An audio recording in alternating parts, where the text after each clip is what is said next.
ناظرین، ٹیکنالوجی کے بڑھتے استعمال نے جہاں زندگی بہت آسان بنا دی ہے، وہیں دنیا کی معیشت پر بھی گہرے اثرات مرتب ہو رہے ہیں۔ دنیا بھر کی معیشت ڈیجیٹل اکانومی میں تبدیل ہو رہی ہے۔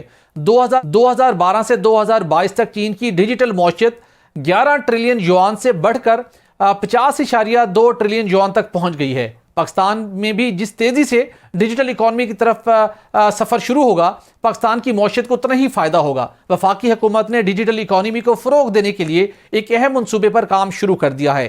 گزشتہ ماہ اکتوبر میں پاک سعودی عرب ڈیجیٹل اکانومی سمیت آئی ٹی میں 2 طرفہ تعاون کی یادداشت پر دستخط ہوئے۔ دونوں ممالک نے ڈیجیٹل اکانومی کو فروغ دینے کے لیے مل کر کام کرنے پر اتفاق کیا۔ اکتوبر میں ہی نگراں وزیر اعظم کے 4 روزہ دورہ چین میں ڈیجیٹل معیشت سمیت 20 معاہدوں پر دستخط ہوئے۔ فرسودہ نظام سے چھٹکارا حاصل کرنے اور معاشی ترقی کے ساتھ ٹیکس وصولیوں میں بہتری کے لیے یہ منصوبہ انتہائی خصوصی اہمیت کا تصور کیا جا رہا ہے۔ ورلڈ بینک کی جانب سے اس منصوبے کے لیے $77 ملین کی فنانسنگ بھی مہیا کی جا چکی ہے۔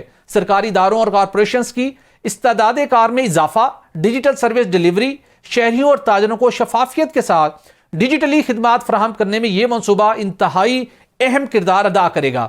وفاقی حکومت اور صوبائی حکومتوں کے متعلقہ اداروں کو اس سسٹم کے ساتھ منسلک کیا جائے گا۔ شہریوں اور تاجروں کو شفافیت اور بروقت خدمات کی فراہمی میں اس جدید سسٹم کے ذریعے سے بڑی ہیلپ فل ہوگی اور ٹیکس نیٹ میں بڑے پیمانے پر اس کے اضافے کی توقع کی جا رہی ہے۔ IMF کا بھی مطالبہ ہے کہ حکومت ٹیکس ریٹ بڑھانے کے ساتھ ساتھ ٹیکس نیٹ بھی بڑھائے، جس کے باعث ڈیجیٹل اکانومی منصوبہ اہم کردار ادا کرے گا۔ وفاقی حکومت نے اس منصوبے کے لیے جدید سسٹم کی تیاری اور عمل درآمد کی ذمہ داری 1000 سے زائد اداروں کے لیے پہلے سے جدید سسٹم فراہم کرنے والے نادرا کو سونپ دی ہے۔ ناظرین، وفاقی حکومت نے نادرا کے اس منصوبے کے 2 اہم کمپوننٹ کو مکمل کرنے کے لیے 24 ملین کی گرانٹ اور ری لینڈنگ پالیسی سے استثنا دینے کی باضابطہ طور کے اوپر منظوری دے دی ہے۔